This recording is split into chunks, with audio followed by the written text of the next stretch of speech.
अस्सलाम वालेकुम दोस्तों, मैं हूं मोहसिन अली वारसी। खैर मकदम करता हूं आपका आज के इस सबसे बेहतरीन वीडियो में। दोस्तों, अक्सर हम ये देखते हैं कि अहमदाबाद की सड़कें टेढ़ी मेढ़ी हैं। रास्तों के बीच में बहुत से मंदिर हैं तो कहीं पे शहीदों की कब्र हैं, कहीं मकबरे हैं तो फिर कहीं रास्तों से लग कर ही दरगाहें मौजूद हैं। दोस्तों, आपको पता है कि गुजरात सल्तनत से लेकर मुगल दौर तक भी और यहाँ तक कि मराठा दौर में भी अहमदाबाद के रास्ते बहुत चौड़े हुआ करते थे। तो आखिर ये मंदिर, दरगाह, कब्रें इस तरह से सड़क के बीच कैसे आ गई? इन्हीं सवालों के जवाब और गुत्थियों को आज सुलझाने वाला हूँ। तो आप आज वीडियो को स्किप किए बगैर आखिर तक देखिएगा। तो चलिए वक्त को ज़ाया ना करते हुए जल्दी से वीडियो को शुरू करते हैं।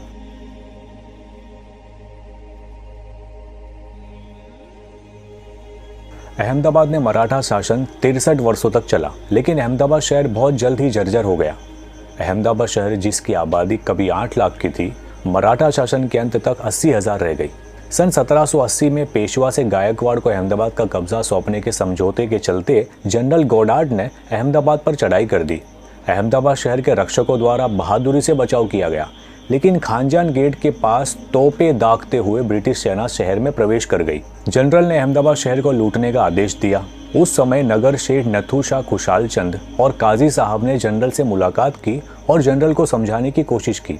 जब जनरल ने बचाव का कारण पूछा तो सेठ ने उत्तर दिया, जो कोई भी हमारी रक्षा करता है हम उसके प्रति वफादार हैं। अब हम आपके सामने आत्मसमर्पण कर रहे हैं। इस जवाब से जनरल खुश हो गया और अहमदाबाद शहर में लूटपाट नहीं की। ब्रिटिश सेना ने शहर को कोई नुकसान नहीं पहुंचाया और गोडार्ड ने शहर गायकवाड़ को सौंप दिया। इसके बाद पेशवा और गायकवाड़ के बीच छोटे मोटे झगड़े होते रहते थे। बाद के शासकों शेलुकर, शिवराम गार्डी वगैरह के शासनकाल में कुछ विशेष घटित नहीं हुआ। शेलुकर ने अपने भोग के कारण सत्ता खो दी। इसलिए गुजराती कहावत है, हाथ में बुरा बगल में मोई, हवेली लेते लेते गुजरात खोई। अहमदाबाद शहर में हिंसा काफी बढ़ गई थी। रईसों द्वारा एक महल बनवाया गया था जिसमें पिछली शताब्दी में सेशन कोर्ट बैठता था। इसके बाद अहमदाबाद शहर काका साहब नाम के सूबे के शासन में सुखी हो गया, लेकिन उसके बाद में अहमदाबाद में बहुत बड़ा सूखा पड़ा। उस समय मारवाड़ से अनेक लोग अहमदाबाद में आ गए। उनका अत्याचार बढ़ गया। शहर में भूख और बीमारी के कारण बहुत से लोग मर गए और उन्हें जलाने के लिए लकड़ी न मिलने के कारण घर नष्ट कर दिए गए और लकड़ी इकट्ठा की गई। दोस्तों, उस वक्त जब अकाल पड़ा तब सूबा ने ऐसी अच्छी व्यवस्था की कि किसी को 1 रुपए से अधिक मूल्य का अनाज न मिल सके। दोस्तों, आज हर कौम मुखबिरों और गद्दारों से परेशान है, लेकिन सच तो ये है कि हर दौर में ऐसा होता रहा है। दोस्तों, काका साहब की सूबेदारी के बाद जब रघु रामचंद्र आए तो अहमदाबाद में मुखबिरों की संख्या इतनी बढ़ गई थी कि वे सूबेदार के सामने ही किसी की भी मुखबिरी कर देते थे और इसके लिए भारी जुर्माना वसूलते थे।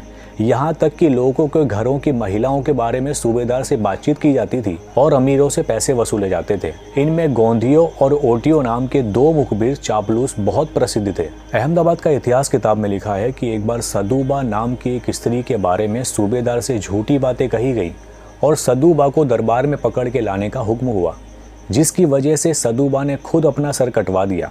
ये सदुबा की डेयरी आज भी शाहपुर में है और वहीं सदु माता की पोल भी है। वहीं कुछ लोगों का मानना है कि 200 साल से भी पहले सदुबेन नाम की महिला ने बरोट समुदाय के पुरुषों से सुरक्षा मांगी थी, जब एक रईस ने उसे रखेल के रूप में मांग लिया था। दुख की बात तो यह है कि पुरुषों ने उसका बचाव नहीं किया, जिसके कारण उसके बच्चे की दुखद मृत्यु हो गई। अपने दुख और गुस्से में सदुबेन ने उन पुरुषों को श्राप दे दिया और घोषणा की कि उनकी आने वाली पीढ़ियां कायरों के रूप में पीड़ित होंगी और वो सती हो गई। सन 1818 में जब अहमदाबाद शहर पर अंग्रेजों का कब्जा हुआ तो इस शहर की हालत उस समय अर्ध जंगल जैसी हो गई थी। महल और घर टूट गए थे। शहर के बीचों बीच जहां आज सिविल अस्पताल है, वहां दिन में लोगों से लूटपाट होती थी। रात में तो कोई बाहर भी नहीं जा सकता था। पुरानी सड़कों के बीच में घर बनाने की छूट मिल जाती थी। इसलिए अहमदाबाद शहर का भीतरी भाग आज की तरह टेढ़ी मेढ़ी सड़कें और गलियां बन गया। जी हाँ दोस्तों, आज जो सड़कें टेढ़ी मेढ़ी दिखाई देती हैं, ये अंग्रेज़ों के वक्त में शुरू हुआ था। मिरात अहमदी के लेखक लिखते हैं कि कई महलों के चौराहों के बीच से नई सड़कें बनाई गईं और पुराना शहर पहचानने योग्य ही नहीं रहा। दोस्तों, मेरा ये मानना है कि जो दरगाह या मज़ार हमें सड़क के बीच देखने को मिलती है, वो उन्हीं शहीदों की है जिन्होंने अहमदाबाद के लिए अपनी कुर्बानी दी। उस वक्त तो हर कोई अपनी जान बचाने को भाग रहा था। पूरे शहर में कोहराम था, हर जगह शहीदों की लाशें थी। यहाँ तक कि यह कहना दुरुस्त होगा कि शहर ही कब्रिस्तान था, इसलिए जो जहाँ शहीद हुए वहीं उन्हें दफनाया गया। इसके अलावा ये भी बात सच के करीब है कि महलों और मकानों के बीच से रास्ते बनाए गए इसलिए जो मकबरे उन महलों के बीच थे वो भी रास्ते बनने से सड़क पे आ गए। जहां हम आज जी रहे हैं वैसे वो भी सब यहीं पैदा हुए थे और इसी की हिफाजत के लिए उन शहीदों ने अपनी जानें कुर्बान की। इसलिए मेरा ये मानना है दोस्तों कि ये कब्रें रास्तों के बीच नहीं है, ये सड़कें उनकी कब्रों के पास से बनाई गई हैं। जैसे ये अहमदाबाद शहर हमारी विरासत है, वैसे ही ये शहीदों की कब्रें भी हमारे अहमदाबाद की विरासत हैं। ये मैं मानता हूँ। आप चाहे तो इससे इत्तेफाक कर सकते हैं या फिर इससे इख्तलाफ भी कर सकते हैं।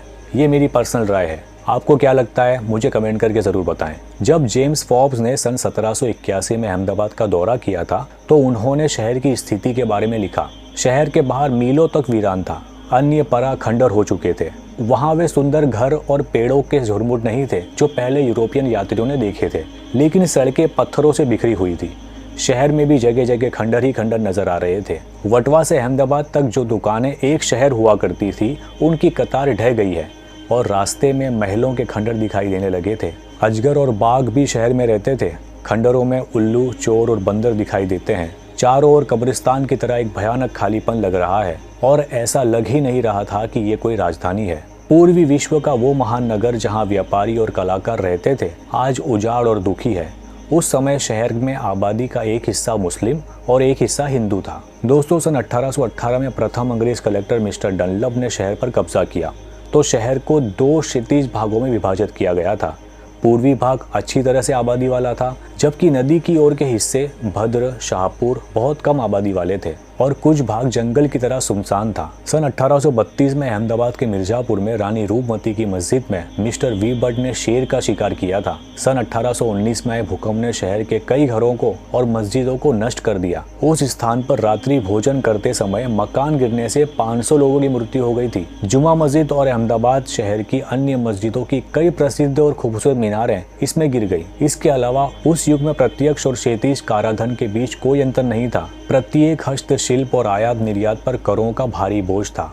अंततः व्यापार एवं रोजगार लगभग नष्ट हो गए। मराठा शासन के दौरान आजम खान सराय के उत्तरी विंग में एक कमरे को भद्रकाली के मंदिर में बदल दिया गया था। इसमें 4 हाथों वाली देवी भद्रकाली की एक काली मूर्ति है। एक लोक कहानी बहुत मशहूर है कि कई साल पहले धन की देवी लक्ष्मी रात में शहर छोड़ने के लिए भद्र किले के द्वार पर आई। चौकीदार सिद्दीक कोतवाल ने उन्हें रोका और उनकी पहचान की। उन्होंने उनसे कहा कि जब तक वो राजा से अनुमति लेकर आते हैं तब तक वो किला न छोड़ें। देवी लक्ष्मी को शहर में रखने के लिए उन्होंने खुद अपना सिर काटकर अहमदाबाद शहर की आवाम की समृद्धि के लिए अपना बलिदान दे दिया। भद्र गेट के पास ही यही सिद्दीक कोतवाल का समर्पित एक मकबरा है और देवी भद्रकाली का एक मंदिर भी है जो देवी लक्ष्मी का प्रतिनिधित्व करता है। 3 दरवाजे के एक द्वार के अंदर एक मुस्लिम परिवार द्वारा 600 से अधिक वर्षों से लगातार एक दीपक जलाया जाता है।